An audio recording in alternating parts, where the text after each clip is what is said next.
اصل واقعات ہم کی دعا ہے آج اصل میں آپ لوگ دعا کے معنی کو سمجھائیں گے. دعا کہتے کس کو ہے؟ آئے نماز پڑھے تو دیکھ کر لوگ مانگنا چاہیں اور ایسا لگتا تھا کہ بس ہم نے کاغذ پہ لکھ کر آئے. اللہ کی ذمہ ضروری تھا کہ اللہ میرا یہ کام کر دے, اللہ میرا یہ کام کر دے, اللہ میرا یہ کام کر دے, ختم ہو گیا. اس طرح سے تھوڑی دعا ہوتی ہے. دعاؤں کے آداب میں لکھا ہے کہ آدمی جب اللہ تعالیٰ کے سامنے اپنے ہاتھوں کو اٹھائے, اللہ تعالیٰ سے سوال کرے تو پورا وجود اللہ کی طرف متوجہ ہو. ایسا نہیں کہ زبان یہاں ہے, دل کہیں اور ہے, سوچ کہیں اور رہا. کیسے دعا قبول ہوگی؟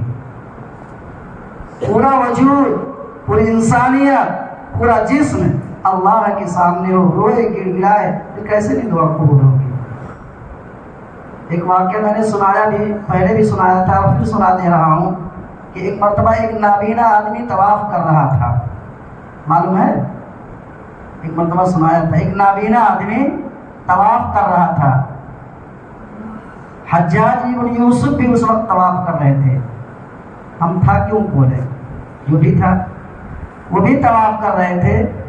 تو دیکھا کہ ایک نابینا کونے میں بیٹھ کے بیچارہ دعا مانگ رہا, اللہ میری بینائی کو صحیح کر دے, میری آنکھ کی روشنی کو ٹھیک کر دے. جیسے ہم اور آپ مانگتے ہیں وہ اسے مانگ رہا تھا اپنی زبان میں, دیر سے مانگ رہا تھا. حجاج ابن یوسف قریب آیا اور کہنے لگا کہ دیکھ, میں تجھے بہت دیر سے دیکھ رہا ہوں کہ تو ہاتھ اٹھا کے دعا مانگ رہا, لیکن کچھ اثر نہیں نظر آتا ہے تیرے کو. لیکن اب سن لے, میرے طواف کا 4 چکر باقی ہے. 3 چکر ہو گیا ہے, 4 چکر باقی ہے, اور میرا یہ طواف پورا نہ ہو کہ اس سے پہلے تیری آنکھ صحیح ہو جانی چاہیے, ورنہ تیری جان کو میں ختم کر دوں گا.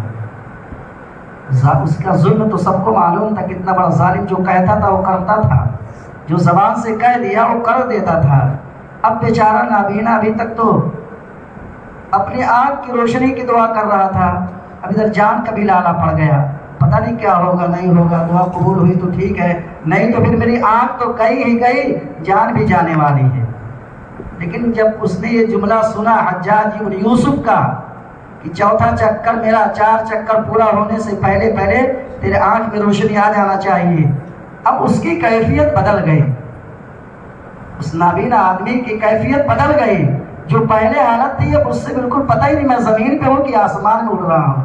اب جب ہاتھ اٹھا کے دعا کرنا شروع کیا کہ مولا ابھی تک تو میری آنکھ کا سوال تھا, میری جان کا بھی سوال آ گیا. آنکھ کی روشنی آ گئی تو ٹھیک ہے, ورنہ میں کیا, میری جان بھی چلی جائے گی. لکھا ہے کتابوں کے اندر کہ حجاج ابن یوسف کا 4 چکر ابھی پورا نہیں ہوا کہ اس سے پہلے اس کی آنکھ کی روشنی آ گئی. پھر حجاج ابن یوسف قریب آیا اور کہنے لگا کہ دیکھ, میں جس حالت میں تجھے دیکھ رہا تھا, جیسے تو دعا کر رہا تھا, جس حالت میں دعا کر رہا تھا, 1-2 دن نہیں, مہینوں نہیں, سالوں اگر تو دعا کرتا تو کچھ نہیں ہونے والا تھا. لیکن میرے ڈر سے تیرے اوپر جو اثر ہوا, تیری دعا میں جو تاثیر پیدا ہوئی, میرے ڈر کی وجہ سے تیری کیفیت پوری بدل گئی. اب جب تو اللہ کے سامنے اپنے ہاتھ کو اٹھا کے رونا شروع کیا تو اللہ کو بھی رحم آیا اور تیری آنکھ کی روشنی بھی صحیح ہو گئی. دعا قبول ہوگی, لیکن جب دعا کو دعا کے طریقے پہ مانگا جائے تب کیوں نہیں ہوگی؟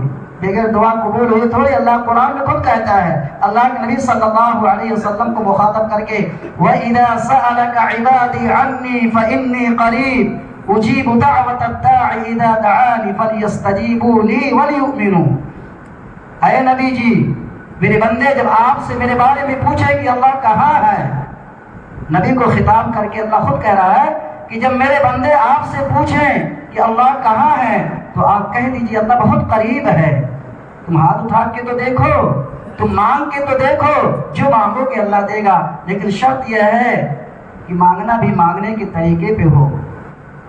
بہرحال میں نے کہا کہ ہم اگر کچھ نہیں کر سکتے ہیں فلسطینی مسلمان بھائیوں کے لیے, تو میرے دوستو الگ سے 2 رکعت نماز پڑھیں. تہجد کے ٹائم, رات کے آخری پہر میں اٹھ کر کے ہم خود اٹھیں, اپنے بیوی بچوں کو بھی کہیں حق ہے ہمارا.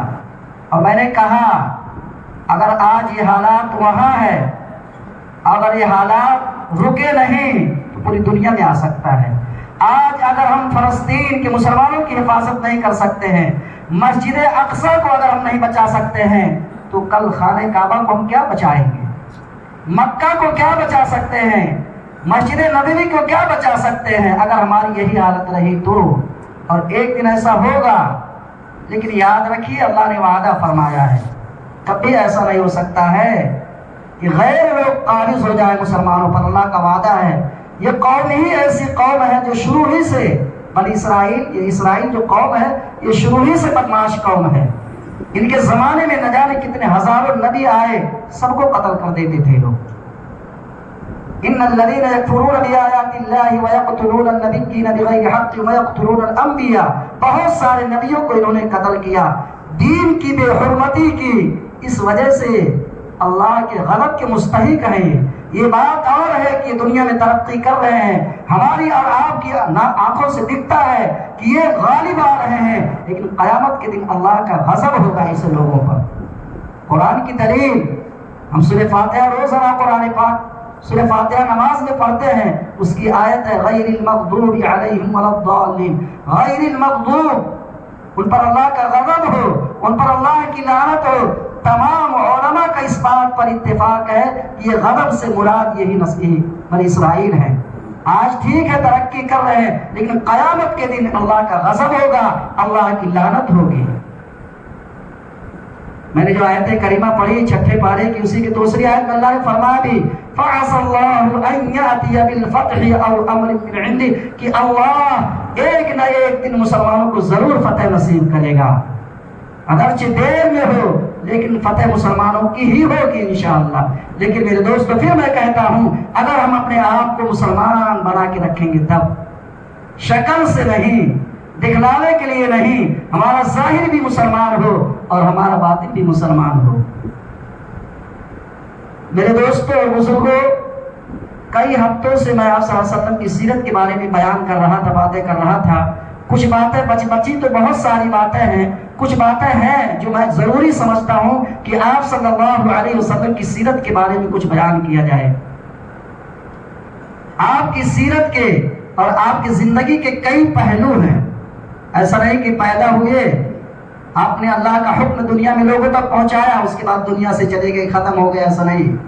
آپ کی زندگی کا ہر پہلو اتنا خوبصورت اور اتنا پاکیزہ اور صاف ستھرا ہے کہ اگر کسی ایک پہلو پہ گفتگو کی جائے تو ایسا لگتا ہے کہ یہی پہلو سب سے زیادہ بے مثال ہے۔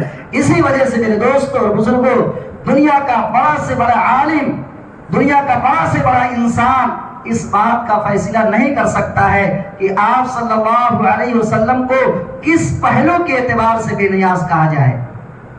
مثال کے طور پر آپ کے بچپنے کو دیکھا جائے، آپ کی جوانی کو دیکھا جائے، آپ کی تجارت کو دیکھا جائے، آپ کو شوہر ہونے کی حیثیت سے دیکھا جائے، آپ کو فرما روا بردار ہونے کے اعتبار سے دیکھا جائے، مزاج شناس معلم ہونے کے اعتبار سے دیکھا جائے، جس طریقے سے بھی آپ کو دیکھا جائے گا آپ بے مثال ثابت ہوں گے۔ ہم اور آپ، ہمارے سامنے بچے آتے ہیں، 4 سال کا بچہ، 5 سال کا بچہ، 10 سال کا بچہ، وہ کیا حرکت کرتا ہے ہم سب اچھی طرح جانتے ہیں۔ بچوں کی عادتوں سے، بچوں کی حرکتوں سے ہر کوئی واقف ہوتا ہے، لیکن یہی بچہ جب بڑا ہوتا ہے تو قابل تعریف ہو جاتا ہے۔ بچپن میں کیا کیا سب بھول جاتا آدمی، اب بڑا ہو گیا ہے، ہر ایک کی نگاہ اس کے اوپر ہوتی ہے، قابل تعریف وہی بچہ ہوتا ہے۔ اور کچھ نوجوان ایسے ہوتے ہیں جو جوانی کے عالم میں صراط مستقیم سے بھٹکے ہوئے ہوتے ہیں، دین سے بہت دور ہوتے ہیں، لیکن جب بڑھاپا آتا ہے تو پھر لوٹ کر کے اسی راستے پہ آ جاتے ہیں۔ میرا کہنے کا خلاصہ یہ ہے کہ انسان کے اندر کوئی نہ کوئی کمی رہتی ہے۔ بچپنا خراب ہے، جوانی ٹھیک رہتی ہے، جوانی خراب ہے تو بڑھاپا ٹھیک رہتا ہے۔ ایک آدمی ہے، شوہر ہونے کے اعتبار سے تو بہت اچھا ہے، شادی ہوئی، بیوی کی نگاہ میں، لوگوں کی نگاہ میں تو بہت اچھا ہے، لیکن جب بچہ پیدا ہو جاتا ہے تو اب مثالی نہیں رہ جاتا ہے، بچوں کو ستاتا ہے، بیوی کو ستاتا ہے۔ حالانکہ ابھی کچھ دنوں پہلے اس کی تعریف کی جاتی تھی، لیکن اب وہ مثالی نہیں رہ پایا۔ ایک آدمی دعوت و تبلیغ میں بہت اچھا کام کرتا ہے، لیکن تجارت میں پیچھے رہتا ہے۔ ایک آدمی تہجد گزاری کرتا ہے، پہلی صف کا اہتمام کرتا ہے، تکبیر اولیٰ کا اہتمام کرتا ہے، لیکن معاملات صحیح نہیں ہوتے ہیں۔ ایک پہلو اگر صحیح ہے تو دوسرے میں کچھ نہ کچھ کمی ہے۔ لیکن میرے دوستوں اور بزرگوں، میرے اور آپ کے آقا جناب محمد رسول اللہ صلی اللہ علیہ وسلم کی سیرت کو جس پہلو سے بھی دیکھو گے، ہر پہلو بے مثال ملے گا۔ جی تو یہ چاہتا ہے کہ آپ صلی اللہ علیہ وسلم کی زندگی کے ہر پہلو پر روشنی ڈالی جائے۔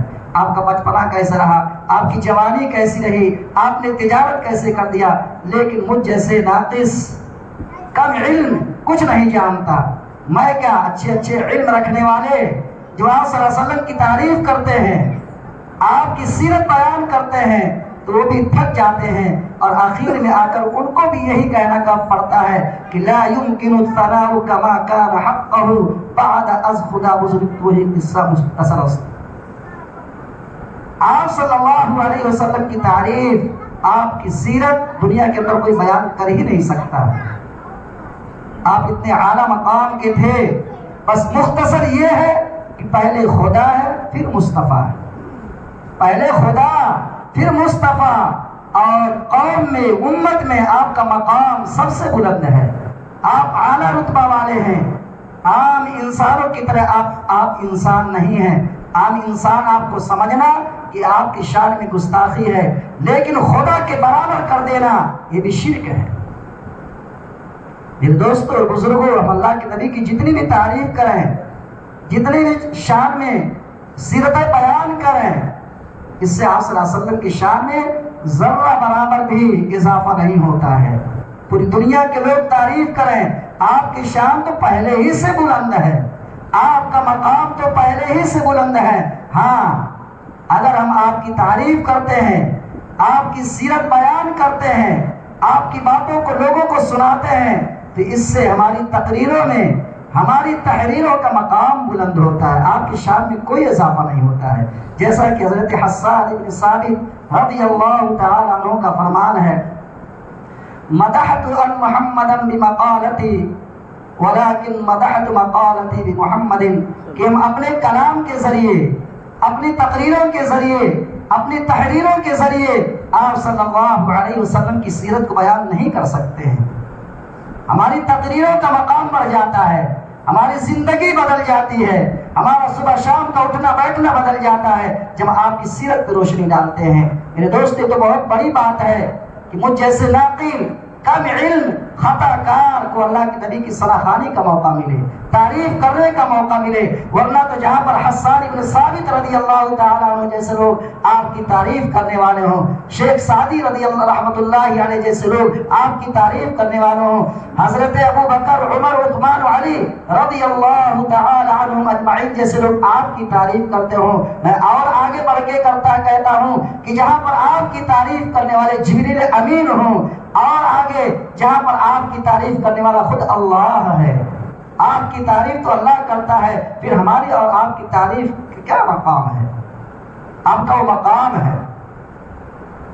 ہمارے بزرگوں میں ایک بہت بڑے اللہ کی ولی گزرے ہیں، مولانا شبیر احمد صاحب عثمانی، بڑے معتبر متبحر عالم تھے۔ اللہ نے ان کو تحریر کے ساتھ تقریر کا ملکہ دیا تھا کہ آپ جس مجمع میں بیان کرتے تھے، جس مجلس میں آپ بیان کرتے تھے، پوری مجلس پہ ایسا لگتا تھا کسی نے جادو کر دیا ہے۔ ایک مرتبہ وہ حیدرآباد کے اندر سیرت کے اوپر بیان کر رہے تھے، آپ صلی اللہ علیہ وسلم کی تعریف۔ اس وقت وہاں کا نواب میر علی عثمان تھے۔ میر علی عثمان آپ کے جلسے میں اور آپ کی مجلس میں شریک تھے۔ حضرت مولانا شبیر احمد صاحب عثمانی جب سیرت کے اوپر بیان کرنے لگے، بیان کرتے کرتے جوش میں آ کر کے انہوں نے کہا کہ میرے اللہ کے نبی کا، میرے نبی کا مقام وہ ہے، میرے نبی کا مرتبہ اتنا اونچا ہے کہ اگر نبی صلی اللہ علیہ وسلم کے جوتے کا تسمہ حیدرآباد کے نواب کے تاج میں اگر لگ جائے تو اس کے تاج کا مقام بلند ہو جائے گا۔ میر علی عثمان کے تاج میں اگر اللہ کے نبی کے جوتے کا تسمہ لگ جائے تو تاج کا مقام بلند ہو جائے گا۔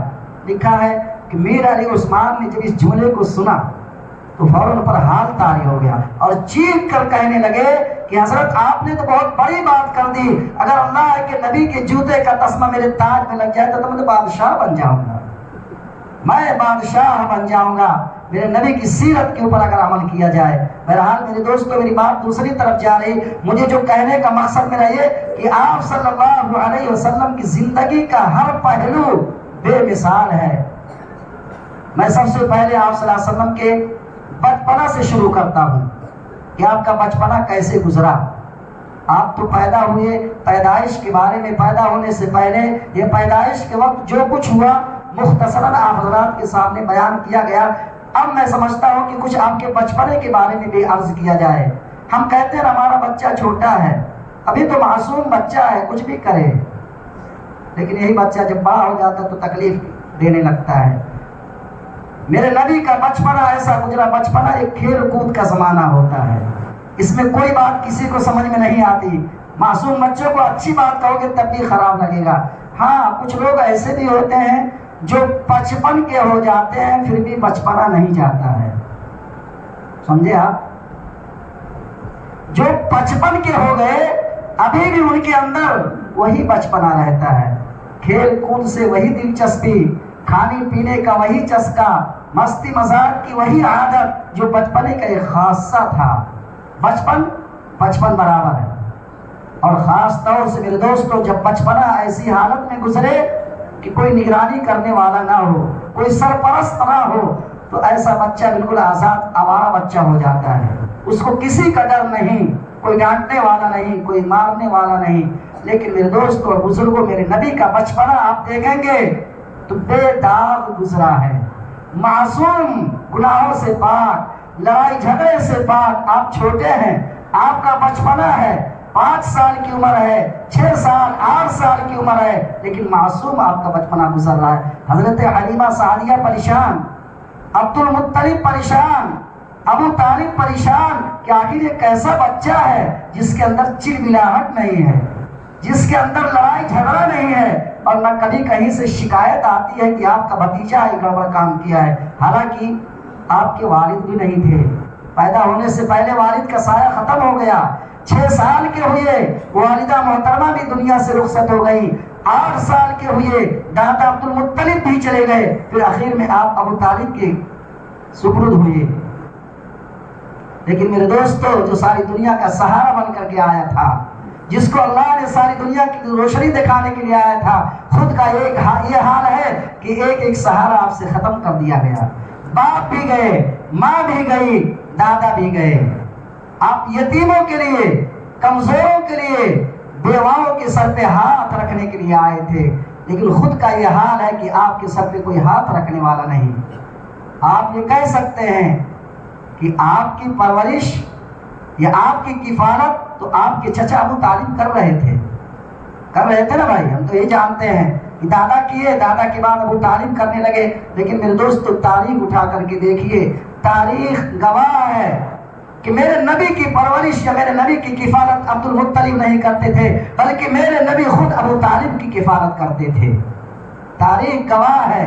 یہ یتیم بھتیجا بچپنے میں اونٹوں کو چراتا تھا، بکریوں کو چراتا تھا، اور پورے مہینے کی محنت و مشقت کے بعد چند سکے جو ملتے تھے، پگار تنخواہ جو ملتی تھی بکریوں چرانے کی یا اونٹ چرانے کا جو پگار ملتا تھا، اسی پگار پر چچا اور بھتیجے کی کفالت ہوتی تھی۔ میرے نبی چچا کی کفالت کرتے تھے، چچا نہیں کرتے تھے۔ میرے دوست اور بزرگوں، اللہ تبارک و تعالیٰ کے کچھ فیصلے ایسے ہوتے ہیں جو انسان کی عقل سے بہت دور ہوتا ہے، انسان سوچ بھی نہیں سکتا ہے کہ اللہ کیا کر رہے ہیں۔ اسی کو دیکھ لیجئے، میرے نبی کو، شان کو دیکھ لیجئے، میرے نبی کے مقام کو، کہ ابھی آپ پیدا نہیں ہوئے، باپ کا سایہ ختم ہو گیا۔ 6 سال کے ہوئے تو والدہ محترمہ چلی گئی، 8 سال کے ہوئے تو دادا چلے گئے، سارے اسباب ختم۔ یہ بہت بڑی حکمت ہے، اللہ نے ایسا کیوں کیا اپنے نبی کے ساتھ؟ علماء کرام نے لکھا ہے کہ جب بچہ بڑا ہوتا ہے، اس کے اندر کوئی صلاحیت جب پیدا ہوتی ہے، کسی قابل بچہ جب بن جاتا ہے، تو لوگ کیا کہتے ہیں یہ ماں باپ کی تربیت کا نتیجہ ہے، یعنی اس کے پیچھے ماں باپ کی محنت ہے تب بچہ اتنا اونچا بنا ہے، یا اگر پڑھنے میں طالب علم آگے ہو رہا ہے پڑھ رہا ہے تو کیا کہتے ہیں استاد کی محنت ہے، یعنی ظاہری اسباب ہیں۔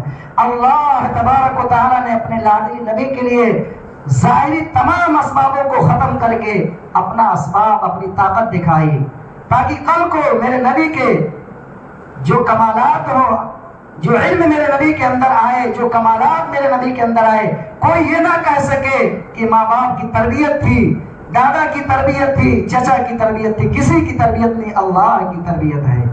اور یہ صرف آپ کے ساتھ نہیں ہوا بلکہ تمام انبیاء علیہ السلام کی تربیت اللہ نے کی۔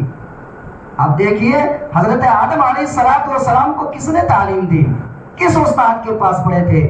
حضرت نوح علیہ السلام کی تربیت کس نے کی؟ حضرت عیسیٰ علیہ السلام کی تربیت کس باپ نے کی تھی؟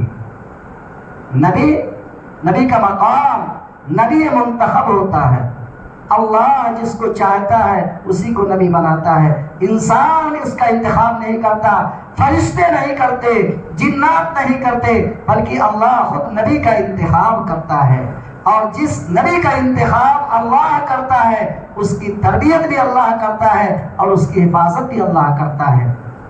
اس میرے اور آپ کے آقا جناب محمد رسول اللہ صلی اللہ علیہ وسلم کے لیے ظاہری سارے اسباب ختم ہو گئے، لیکن اللہ نے آپ کی حفاظت بھی کی اور آپ کی تربیت بھی کی، اس لیے آپ کا بچپنا گناہوں سے بالکل پاک صاف۔